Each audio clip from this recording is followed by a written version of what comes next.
Okay, so I think I might have figured out a way to do this without selecting the screen it records. So I guess that selection of that screen is what made it an issue. Hopefully we won't have this problem again. But now everyone gets to see the whole screen on the video, which is kind of ugly, but oh well, so be it. Today we're looking at colligative properties, which is our last little lecture. They have taken a lot of this off of the AP in terms of math. Those of you who took pre-AP last year, I know you guys did calculations where you found how many degrees something is depressed and how many degrees something is elevated using a formula. Same thing with vapor pressure. You use something called Raoult's law. Well, all of that is out. What you guys need to know about colligative properties mainly is the definition and what happens when you put a solute into a solvent to these properties. So by definition, a colligative property is a property that depends on the number of molecules or ions in solution. So this is dependent on number of particles dissolved. Only on that. I don't care how big they are. I don't care. Well, if you get extremely big, it can affect it. But this is based on number, not necessarily on size at this level. You do need to know that when you have a pure solvent and you put a solute in it, the colligative properties are things that will change based on the number of things that are dissolved. Let's look at boiling point elevation first, because to me that one's the easiest to kind of explain. So say we have a pure solvent. So the red is the solvent. So what does the solvent have to do to dissolve? To boil. What's going on? What are the molecules at the surface doing? Vaporizing, going into vapor phase. So those molecules at the surface are getting enough energy to vaporize. When I put a solute in there,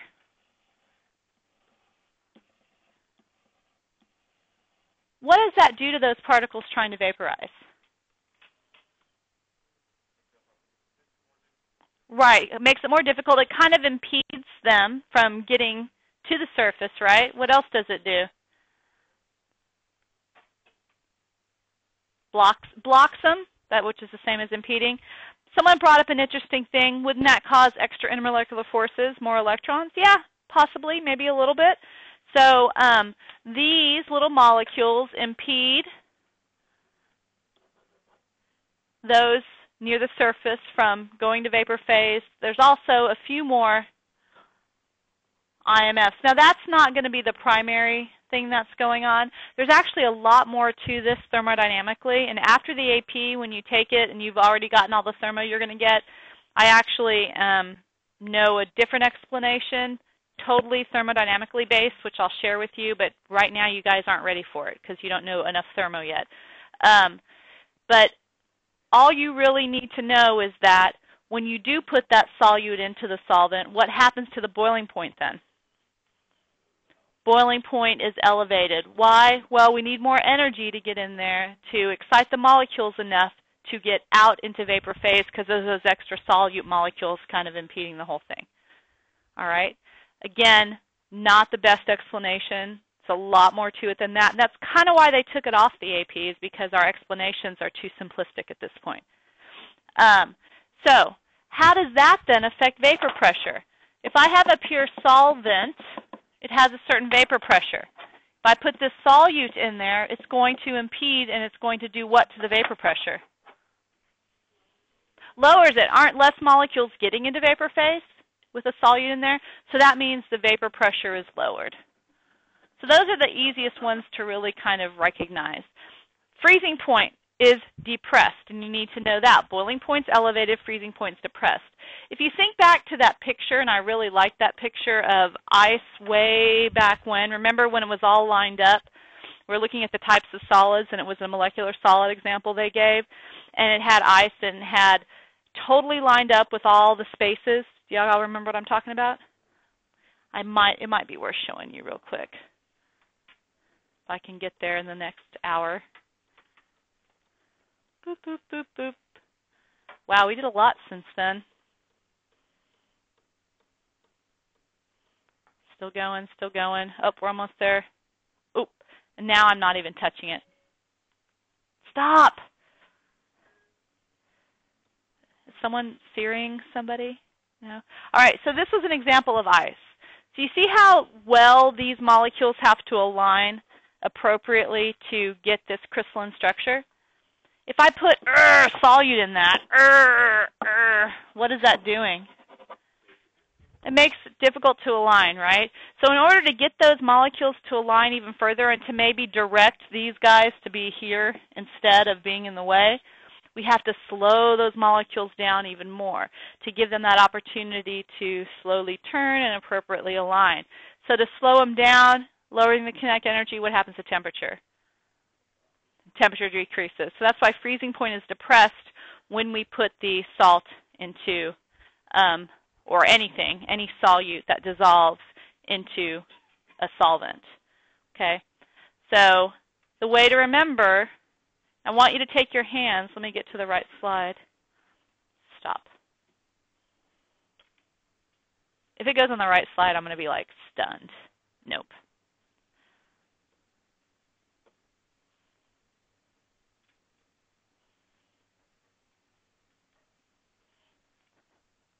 Oh, there we go. Okay.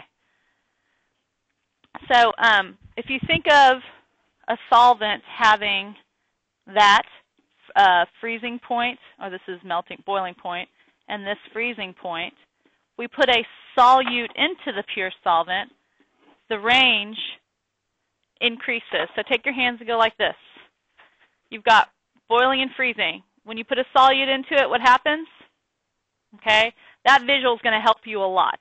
Okay, so remember that, and I actually see people in the test going like this. I know exactly what's going on. So you've got to know that that's the effect when you add a solute to a solvent. And just remember then, if you're if you're increasing the boiling point, what you ultimately did was drop the vapor pressure, because the vapor pressure depends on molecules getting into that gaseous phase.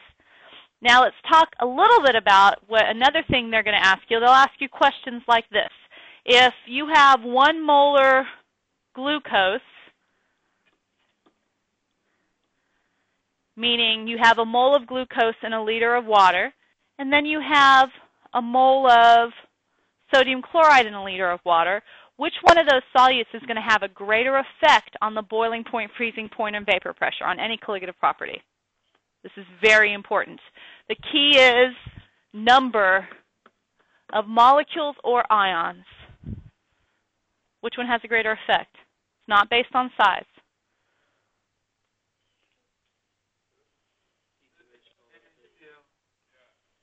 Why NaCl? The answer is NaCl. Why? Exactly. This breaks up into 2 ions. So this has double the effect on the freezing point and boiling point and vapor pressure, double the effect that the glucose would, because it's based on the number of particles in solution. All right, so how would something like this compare to NaCl?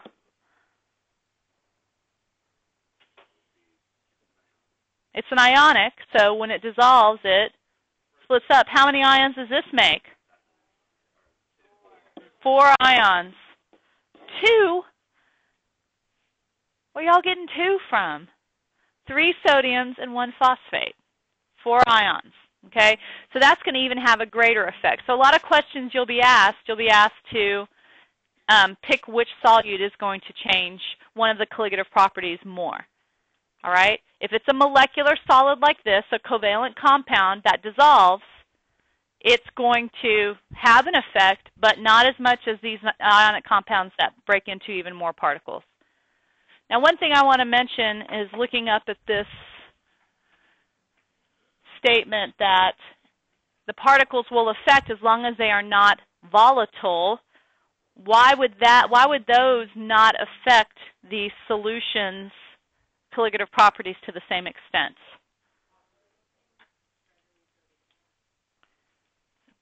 Say that again? Right. They readily will go into gas. So, Alex, what does that mean? Okay. I don't remember what you said either, but I knew it was right. I just don't remember. I was trying to connect your answer with her answer. But anyway, if they readily go into gas phase, so say you're putting water and you've put a volatile substance like ether in water, and you put it on the thingy to boil, what's going to happen?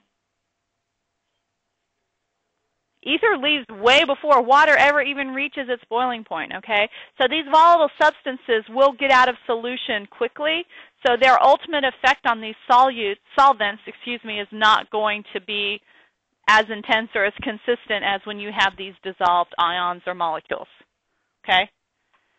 Last thing I want to do is do some application, real-life stuff. We actually deal with this kind of thing a lot. Can anyone give me some examples of changing freezing or boiling points and things like that that we do? Ice on the roads, that's appropriate for right now.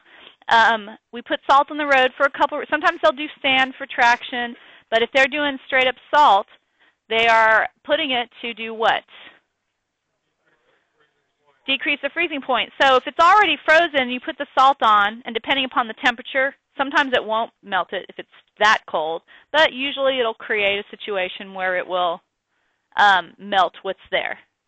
If they pre-salt, it'll keep it from freezing at your normal 32 Fahrenheit. Okay, it'll, depending upon how much they put, it varies at what temperature it will freeze. What else? There's a couple more. A few things you do in life. What about your car? Antifreeze, exactly. Ethylene glycol was the original antifreeze that would kill cats and animals because animals are very attracted to it, so they drink it and die. But anyway, that's a different story for another day. Antifreeze, putting ethylene glycol into the water, does what are we using it for mainly in Texas, though? What, cool or what? No, I'm still using antifreeze in terms of what's in your radiator to keep your, it doesn't just antifreeze. What else does it do? Anti-boil, isn't it? Right, and that's mainly what we use it for in Texas. Okay, we use it to increase the boiling point because we spend many, many days in super, super ridiculously hot weather. So it's just as important for us as it is for people up north. So boiling point can be raised by this antifreeze. Freezing point is depressed as well. So it's kind of double duty. What about in cooking? Any of you heard of any stuff in cooking? Salt and water, what does it do? People say they always put salt in their water, not only for seasoning, to do what? Makes the, okay, I'm so glad you said that because that is wrong. But yours is right. One person said, and I won't name you, I won't call you out on the video, said it makes it boil faster. No. It makes it boil hotter. So when you're cooking it, it cooks faster because it's cooking at a hotter temperature. Make sense?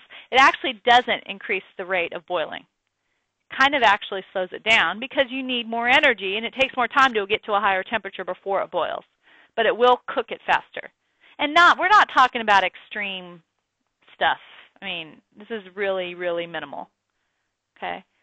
Now, sort of related, but not really, but sort of, is another effect on boiling point would be, have you read the back of like cake mixes and it says if you're at a high altitude, you're supposed to cook it longer? Can anyone explain why that is? Less atmosphere, so that changes pressure, which changes the vapor pressure. Well, which changes what? Boiling points and things like that. So things boil at higher or lower temperatures if there's less pressure? Lower. Isn't it easier to kick something out of solution into gas phase if there's less air above it, right? Yeah. So if you're at a high altitude, you cook things a little bit longer because things are boiling at a lower temperature. Okay? So that's basically it. So I need you to know definition of colligative properties, how these properties are affected by number of particles in solution, and also know which particles or which compounds will have a bigger effect. And it's based on the number of ions they split up into.